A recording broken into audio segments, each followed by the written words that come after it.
It's actually a 17-year-old girl who passed away, and it's her yahrzeit today. So I wanted to learn for her. Kayla Rus, Bas Bunim Tuvya, and also for Chaya Rachel Bas Aaron.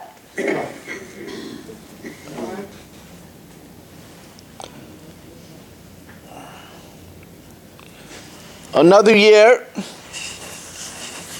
and it's a real nice thing to come and be with you.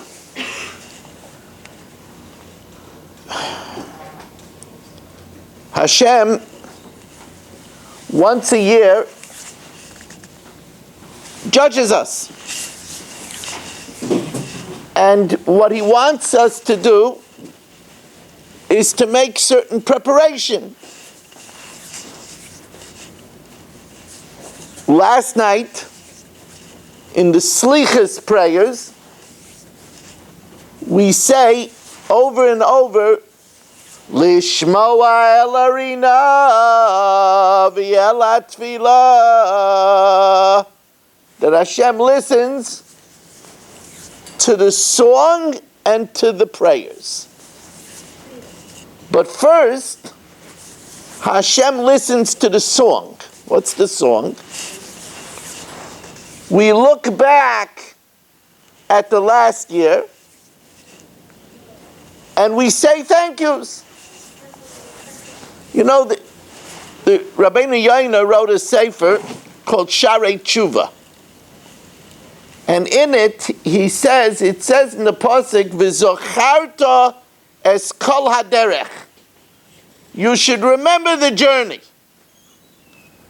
Now, simple, that means you should remember when we were in the desert. Lech teich acharai bamidbar be'eretz lo yizruah. We walked in the desert. There was no food, no water, nothing. There were dangerous creatures, scorpions, snakes, poisonous spiders.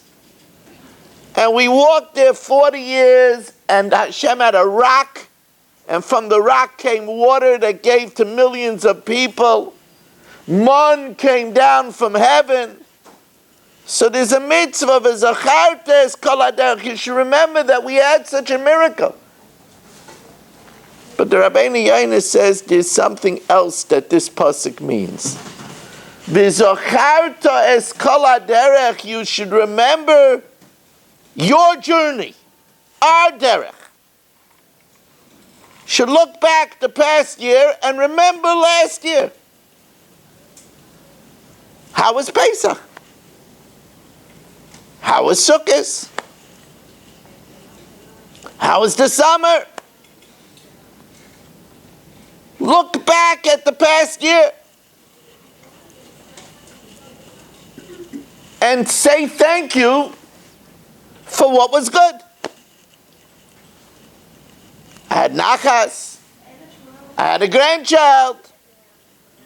There was a shidduch. I made a friend. I felt a little better. I was able to eat the matzah. I was able to go out into a sukkah. V'zacharta es kol haderech. Now that's very important. You know why? Because the Chovos HaLevavos says, Dvarim sherotze lahasmid ba, things that you want to continue, al tiftach ba. Don't take them for granted. Instead, tell Hashem thank you. I like to tell over a story. There was a man who he was about to celebrate his 10th wedding anniversary. He didn't have a lot of money. He was a teacher. He didn't have a lot of money. But he went into a jewelry store and he told them that it's going to be my 10th anniversary. I want to buy something for my wife. I don't have a lot of money. So they said, well, maybe you want some fake jewelry. So he said, no, My wife's a real woman. I want something real. So they looked at him, they said, well, how much money can you spend? So he said, well, I anyway have to go on a diet. It's 2.5 months to my anniversary. I'm going to skip lunch. So he took out a calculator. He said, if I skip lunch for 2.5 months, I have $295. So the man looks at him and says, $295. Can't get a diamond for $295. Oh, I have a small ruby. He goes into the back, he brings it out, a nice red. He says, I could put this in a nice silver setting. I could do it for $295. So the man takes out $18. He says, every week I'm going to come in and give you $18. He says, okay, it'll be ready for you in 2.5 months. In 2.5 months, every week he came in with $18. Everybody in the store fell in love with this guy. I mean, look what he's doing for his wife. I mean, unbelievable. And at the end of in 2.5 months, they came and they had it prepared in a beautiful box, with a bow and everything. Now, please close the phone. Now,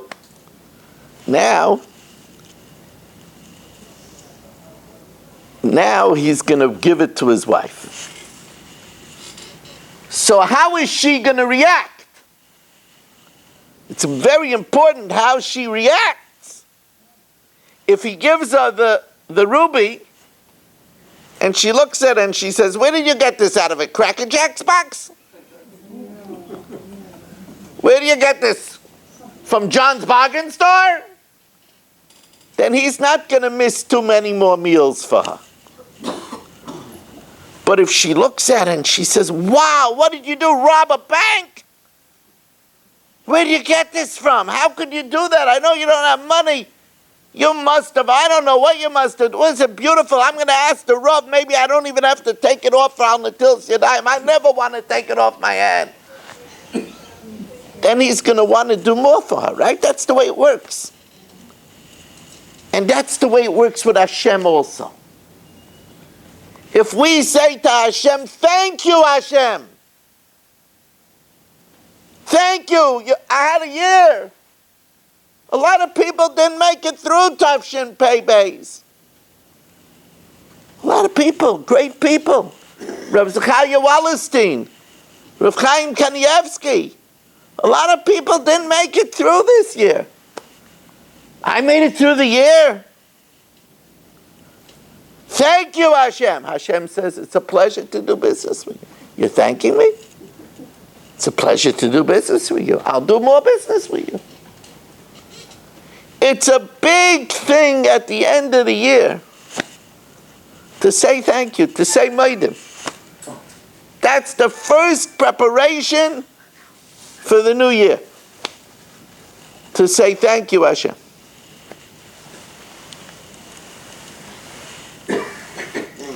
After we do that, now we have to start making plans for Tafshin Pei Gimel, that it should be even a better year. We want a better year. We just don't want another year. Better. Better gesund, better parnasa, better friends, better service, better health, better. That's better doctors, better. Everybody wants better. And you know what Hashem says? Sure thing. You're my children. B'ni b'chayri Yisrael. Sure thing. Just one thing. Just one thing.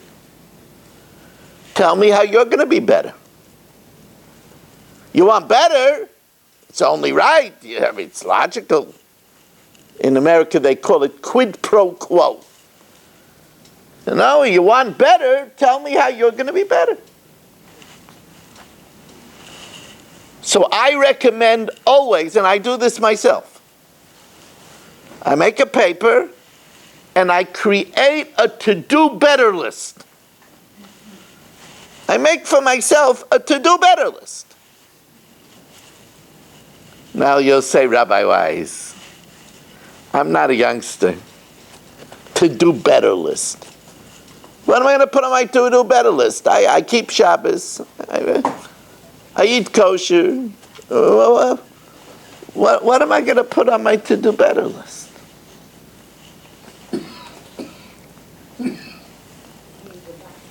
The first thing you have to know is it doesn't have to be big things. It doesn't have to be big things. But you open up your eyes in the morning. What's the first thing you do?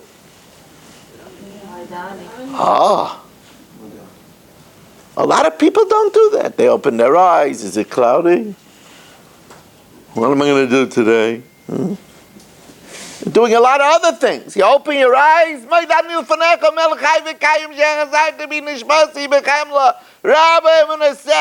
the way a Jew starts the day. And to mean it. Now, if you don't do that, that goes on the to-do better list. I'm going to make sure to do it, and I'll make sure to mean it. And that's good news, because if you don't do it, that could go on a to-do better list. Hashem, I'm coming with the goods.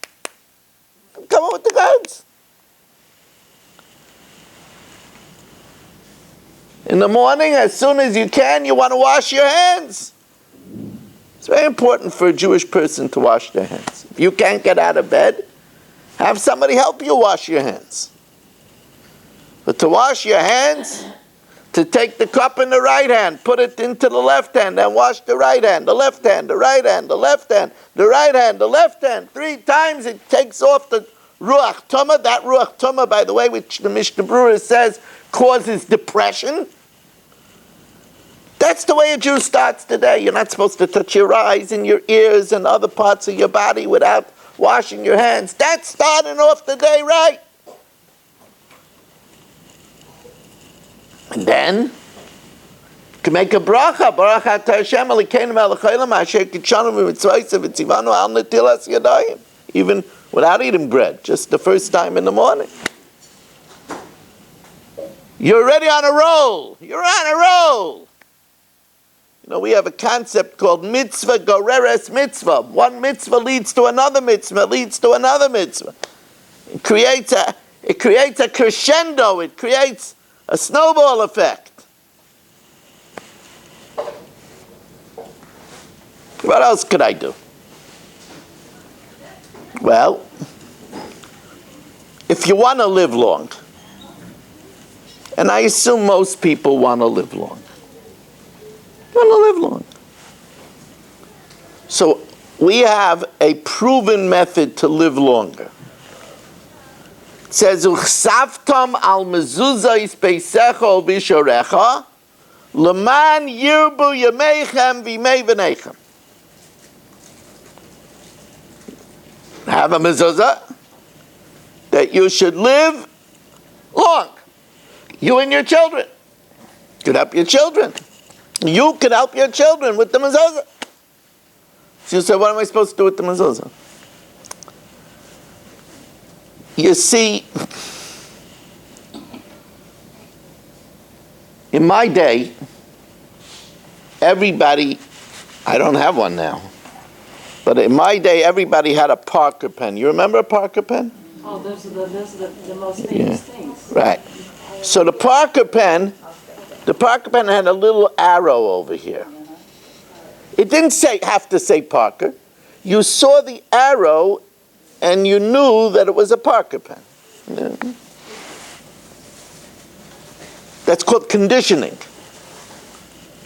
Now, a lot of the kids today, they know the cars. And they see an L on the car, and they know that L doesn't stand for Lexus. They know that L stands for Lexus. And there's a certain nice emblem that they know right away is a Cadillac. And there's another cute emblem that they know is a BMW. Now, it doesn't have to say Cadillac, it doesn't have to say BMW. They know it from the emblem. Now, the mezuzah is that way too. You have to have conditioning. But if you have conditioning with the mezuzah over there on the door over there, it's telling me a message. I hear it. I'm conditioned. You know what the message is telling me? It's a simple message. Hashem is looking at you, Moshe Meir. That's what the mezuzah tells you. The mezuzah has on it Shakai, Shin Daled Yud, which stands for Shomer Dal Sois Yisrael. But the mezuzah is sending a message. I'm looking at you. Now, if we know Hashem is looking at us, we behave differently. And if a person trains themselves to get that message from the mezuzah, then Hashem says, you know what? I want you on this planet. I want people on the planet that get that message. There's a lot of people that don't get the message. You get the message, I want you on my planet. Now, this causes mezuzah power. Rav Miller gives a great example of this. He gives a great example of mezuzah power. What's his example of mezuzah power? He says there was a woman whose husband was always late to weddings. Always. They always were late.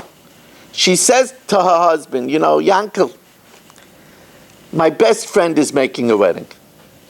She wants me to come early to help to gather the family for pictures.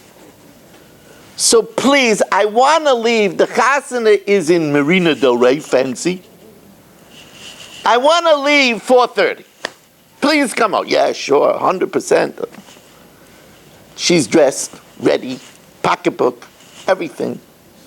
She has a coat on her arm. It's 4:30, 4:45, 5 o'clock, 5:15. Steam is coming out of her ears, out of her nose. Where is he? 5:20, she hears the door. She's gonna let him have it. How can he be so thoughtless? As she comes out of the bedroom, she sees the mezuzah. She trained herself. She sees the mezuzah. Well, Hashem is angry at him too. But then she passes the hallway mezuzah. And then she passes the living room mezuzah. And the dining room mezuzah. She keeps on getting hit that Hashem is looking at her. By the time she sees him, she can't start yelling. Hashem is looking. She says, you'll tell me later why you're late. Get ready, get in your suit, let's get out of here. But that's mezuzah power. You're in your room. You don't really like a certain orderly or nurse, you know. But you look at the mezuzah, Hashem is watching. I'm not going to act this way if Hashem is watching. Hashem is watching. That's mezuzah.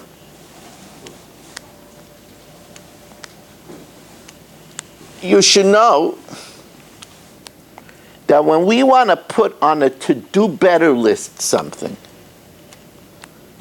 everybody keeps Shabbos. Shabbos. So what do you eat on Shabbos? They serve good food? Yeah, it's good food on Shabbos. Yes. So you probably have kugel? Yes. Soup? Yes. So what do you eat what do you think when you eat the soup? Maybe it needs a little more pepper? No, we're coming Shabbos Kodesh. Thank you, Hashem, for giving us the faith to be able to eat it. Okay, but now I'm going to tell you, good, but now I'm going to tell you more than that. Take a spoon of soup once in a while. Enjoy the soup. Enjoy the kugel and the gefilte. Enjoy it. Hearty appetite. But once in a while, celebrate that I believe that the world wasn't always here. It didn't come about from a big bang. It didn't evolve from monkeys. But it was created in 6 days, and Hashem rested on the 7th, and that's why I keep the Shabbos. That's a whole different Shabbos. I'm still eating the soup, but now I'm saying that I believe. Now let's say you're in your room,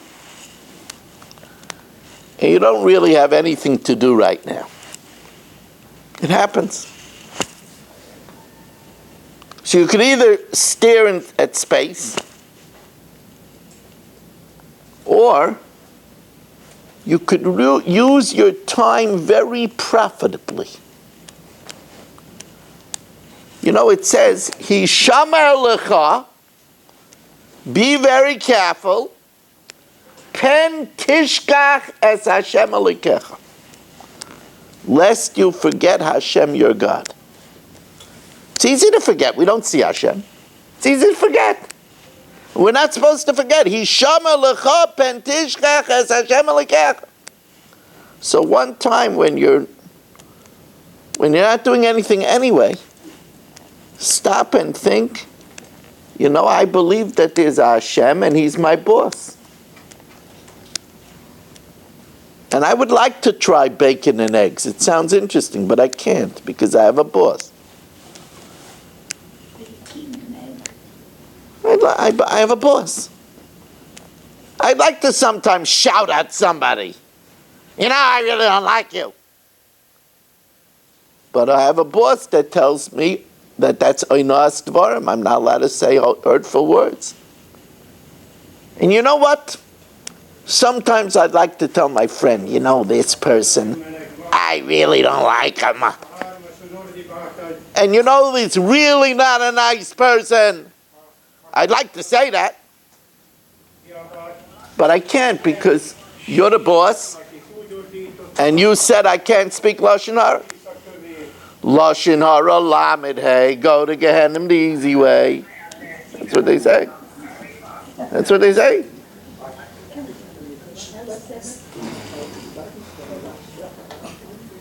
Now,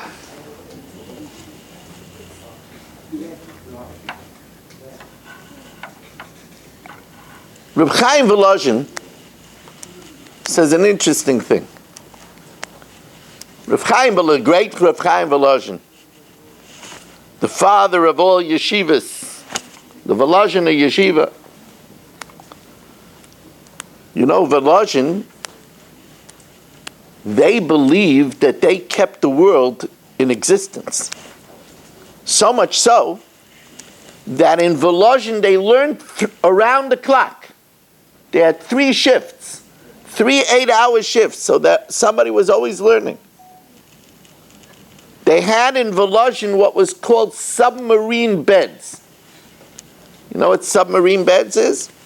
In a nuclear submarine, if they had a staff of 24 people, they didn't have 24 beds. There's no room on a nuclear submarine.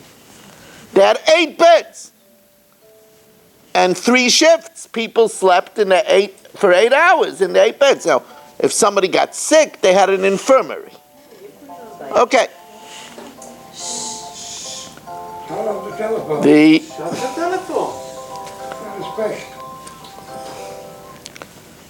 The Reb Chaim Volozhin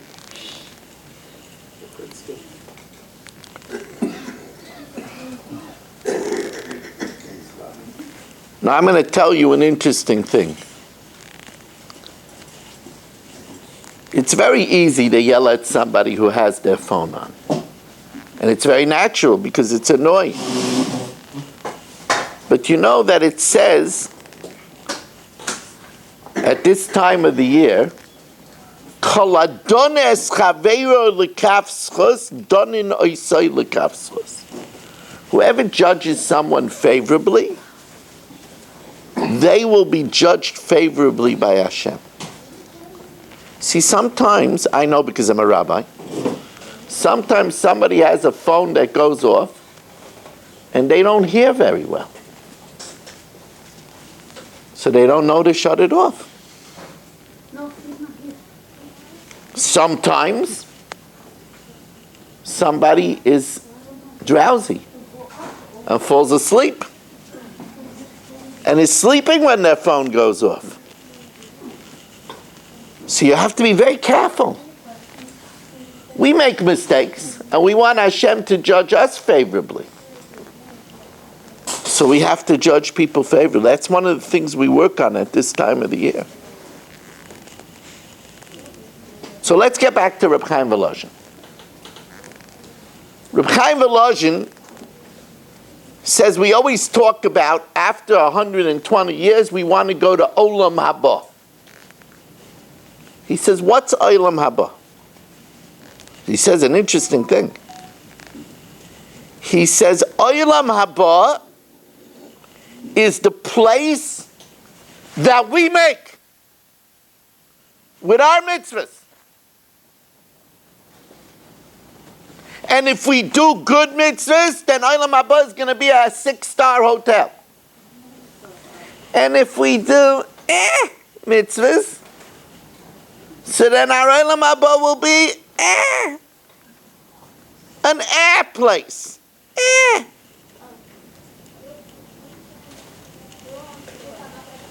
So comes along Rav Chatzka Levenstein, and Rav Chatzka Levenstein says you have to realize every time you do a mitzvah, it's for nitzchias, it's forever.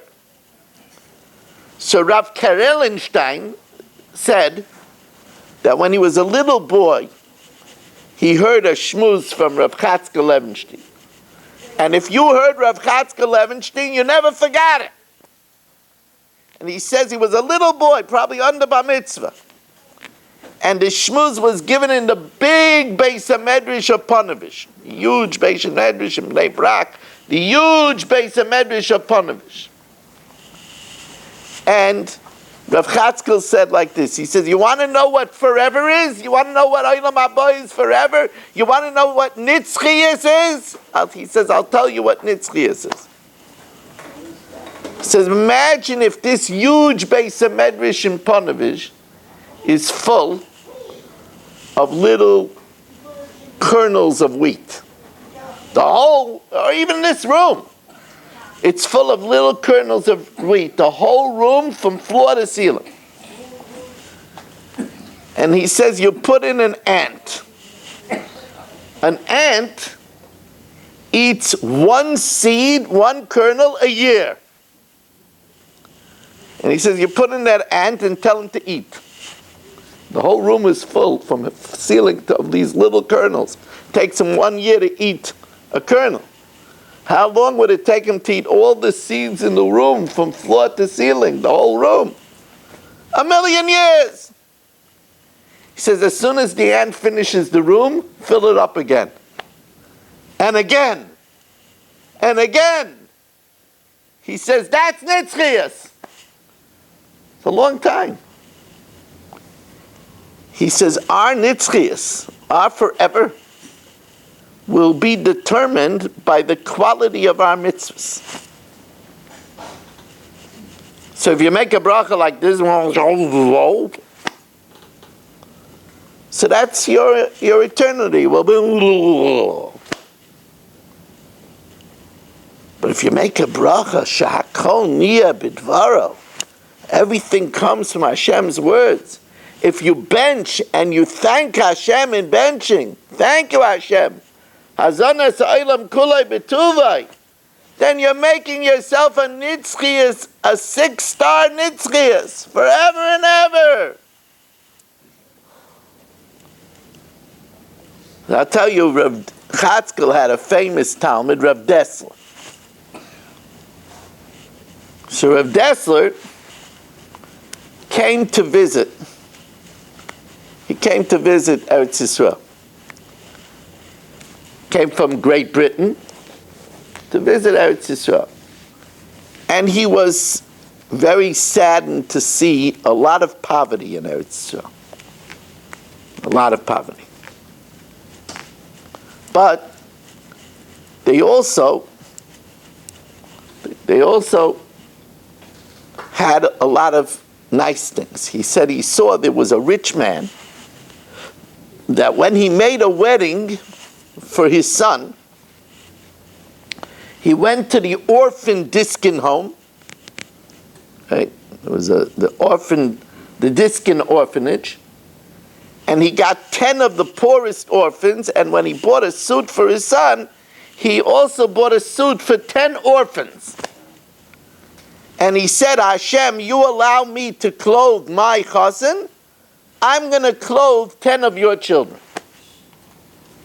Rav Dessel was very impressed with that. But Rav Dessel was curious. What kind of a suit did he buy for the orphans? So he went to see. It wasn't shmatas, but it wasn't grade A suits either.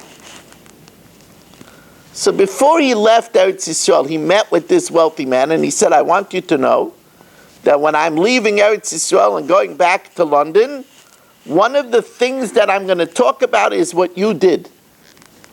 That you bought for 10 orphans. It's so beautiful. He says, but I just want to make a comment. You know, you bought yourself a suit for the wedding. How long are you going to wear it? You're a rich man. Maybe a year, and you have other suits. But you know, those 10 suits that you bought for the orphans, that tzedakah you're going to take with you forever. Shouldn't you have spent more money on those suits? That's going to be yours forever. You have to realize, it's an idea, that when we do a mitzvah, when we do it nice, when we do it well, we're creating something for ourselves forever.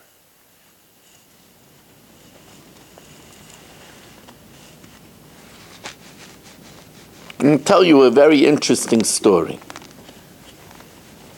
You know that before Yeshua went into Eretz Yisrael and conquered Yericho, he sent spies, 2 spies, Pinchas and Kalev.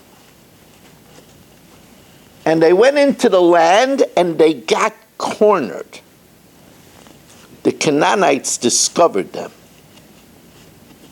And they were going to kill them. But there was a woman that had a house in the wall of the city.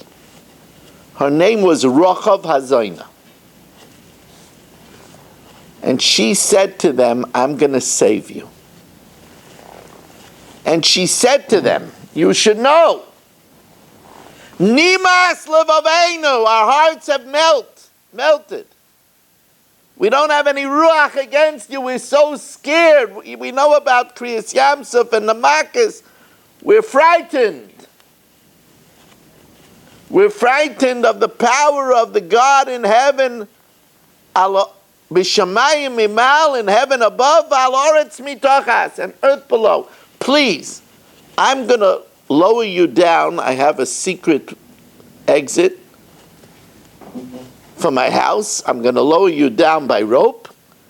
When you come, please spare me and my parents, my family. And that's what they did. She saved her life. She saved the life of her parents, and she would become the first lady of Klal Yisrael, because she would marry Yeshua. Isn't that amazing? She would marry Yeshua. So the Medrash tells us that Hashem said, you said that I'm Hashem in heaven above and on the earth below. He says, I could understand you saying that I'm on the earth below, because you saw the Kriyas Yamsuf, you saw the Makkas. But you said that I'm Hashem in the heaven above, even though you didn't see that? Because you said that I'm Hashem in the heaven above, even though you didn't see it, from you will be born 8 prophets who will know what's going on in heaven. And from her came Yecheskel. And one of her grandchildren was Yirmiyahu. Now Yirmiyahu was known as the prophet of doom because he prophesied about the destruction of the Beis Hamikdash. He prophesied about the destruction of the temple. And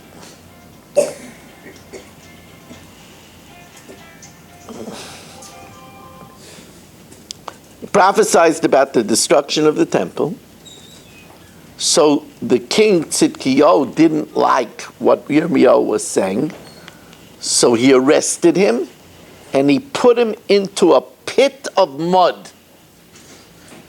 And he was in the pit of mud and he was sinking in the mud and the mud was eating at his skin. But they went to Tzidkiyahu and they said, you know, if we kill Yirmiyahu, then we're finished. So he said, okay, take men with ropes and pull him out of the mud. And they went to pull Yirmiyahu out of the mud. Now his skin was already so weak from the mud. And he cried out, I wish you had a ladder. You know what Hashem said? Hashem said, your ancestors, Rochav, lowered Pinchas and Kalev with ropes, and you want a ladder? See that? If Rochav would have used a ladder, he would have gotten a ladder. Now Rochav, she saved the tzaddikim, Pinchas and Kalev. She risked her life. If the Canaanites would have found her, they would have brutally murdered her. She saved the lives of her parents. But if she would have done it with a ladder, then Yirmiyahu would have a ladder.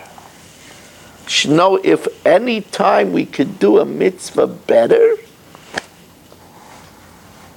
anytime we could do something better, if we do it better, it makes a big difference. And that's why we have to go through the day and come up with a to-do better list.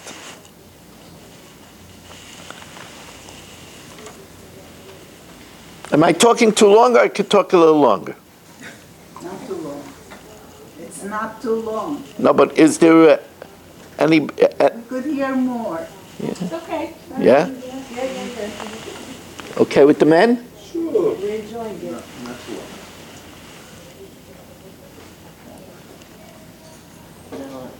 We know that there is a prosecutor. It's called a kateger. Has kateger! Silence kateger.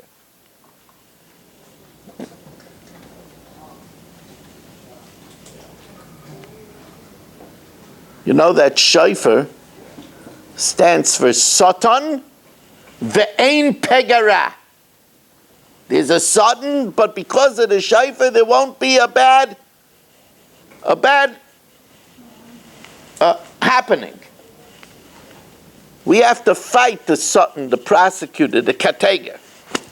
Because, you know, the Satan has goods on us. Yeah. There was a time that she wasn't nice to someone. He was nasty. He was lazy. She wasn't careful. The prosecutor on all of us, he has goods, you know, you raise your voice, you know, all kinds of stuff. So what do we need? So in the pasuk in Iyov it says, Im yesh malach melitz echad mini elef. If we have a malach, even one malach to intercede for us,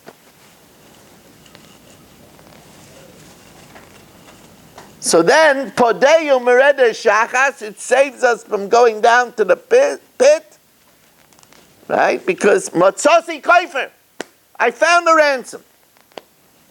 Hashem says, I found a ransom. I found something to save the person. What are these malachim? So the Mishnah in the fourth parak of Pirkei Avos, Mishnah Yud Aleph, the 11th Mishnah, it says that also mitzvah achas kana loy praklid echad. If you do a mitzvah, you get a defender, a sanegar. We make with our mitzvahs, with our good deeds, we make defenders.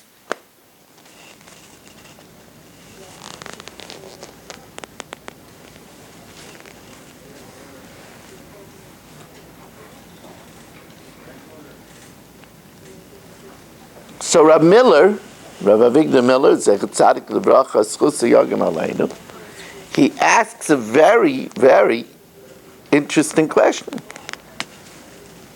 He says, why does Hashem need malachim?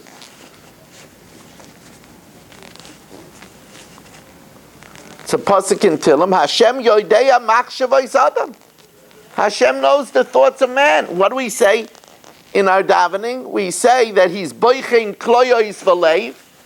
He understands the kidneys and the heart. V'yodeya sisrei salumos kolcha. He knows the inner secrets of every person.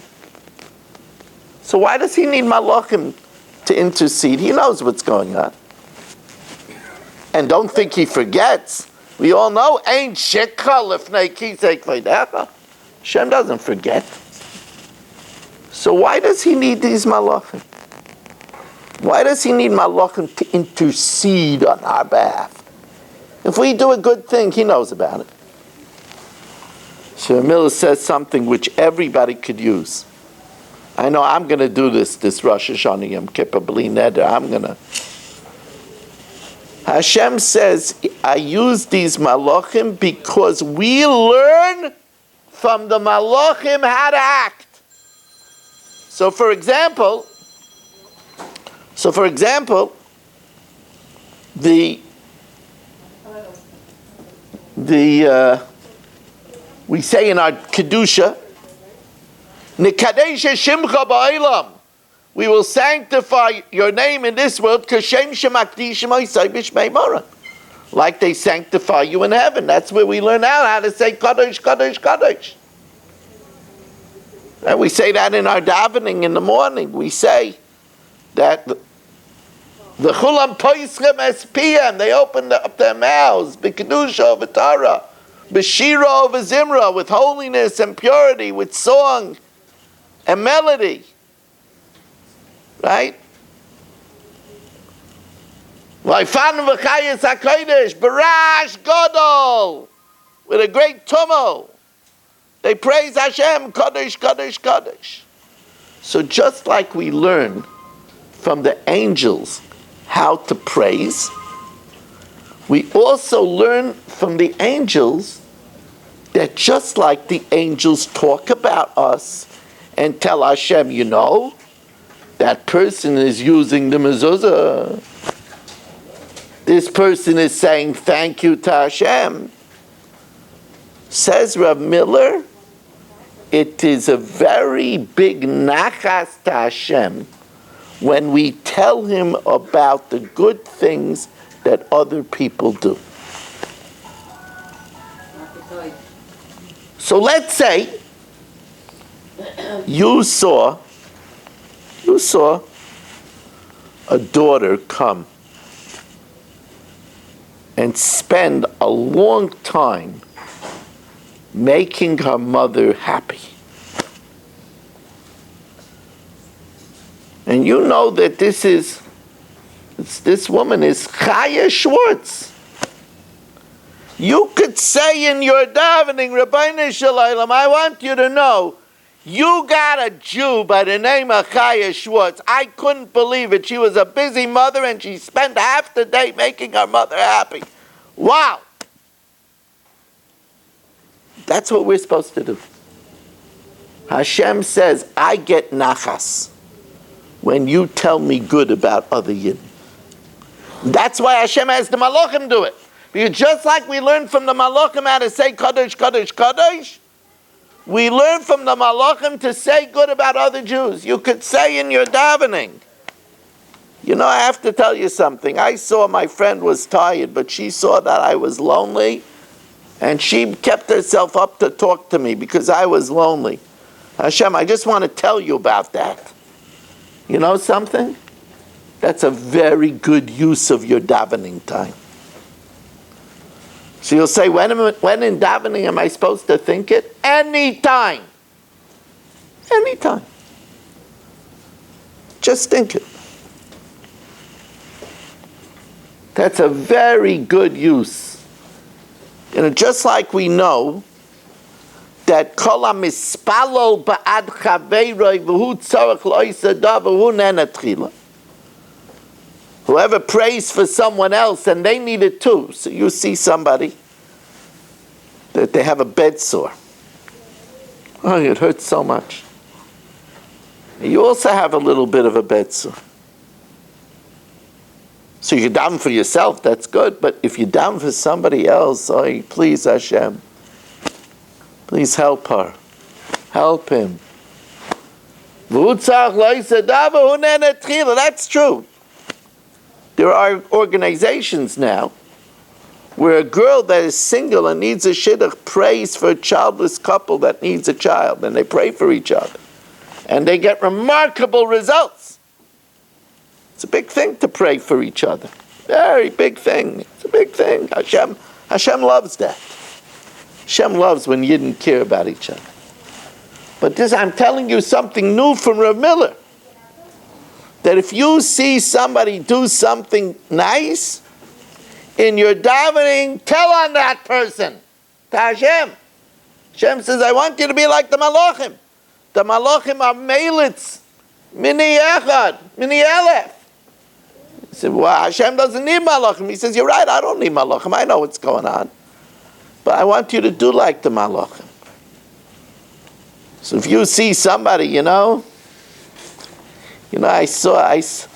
was watching in the room, and nobody saw, but she was saying Tillim. And she didn't do it to impress anybody, because nobody saw what she was doing. But she was just sitting and saying Tillim. He was just sitting and saying Tillim. Whoa! Hashem, I just wanted to tell you that you have such children. Yeah, it's in room 205B. Yeah. Tell Hashem. Hashem likes that. That's a very good use of your davening time. It's a very good use of time. I'm talking too much already. Talking too much already. Yeah. Hello. I'm talking too much, but I want to tell you, we all want another year of good life.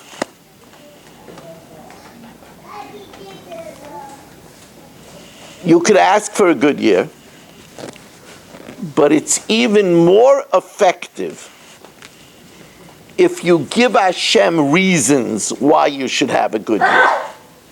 What do I mean? Something goes on. What do I mean? I'm going to give you an example. Before saying Manishtana on Pesach, it says in the instructions before Manishtana, in every Haggadah, it says Kan haben shoyel. Duh. What do you think we do then? Bring out the Afikoimen? I mean, what is this for somebody that never practiced the Pesach before? Kan haben shoyel. So you know what the great Hasidic Rebbe said, like the Frierdiker Belzer Rebbe, you know what they said? Kan haben shoyel. Here is where is a good place to ask to have a son. Because I'm not just asking for a son. I want a son that's going to ask Manishtana. Oh, then you want a son for a good reason. You don't want to just have a son to play chess with. You want to have a son to ask Manishtana. Kan haben shoyel. This is the place to ask for a son. You know what we learned from this? What we learn from this is what's the right way to ask for something. We could say, Hashem, I want life. I don't want headaches. I don't want migraines. I want to be able to sleep well. Okay, reasonable request. You know, Hashem, I want to sleep well, so the next morning I could do a lot of good things. I want to sleep well, so that the next morning I could daven.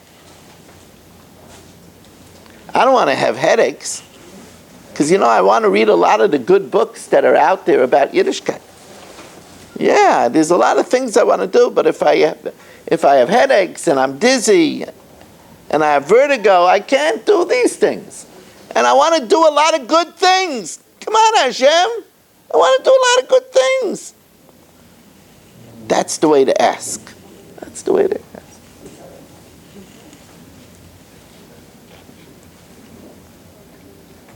It's always so wonderful to see all of you. I want to end off with a bracha.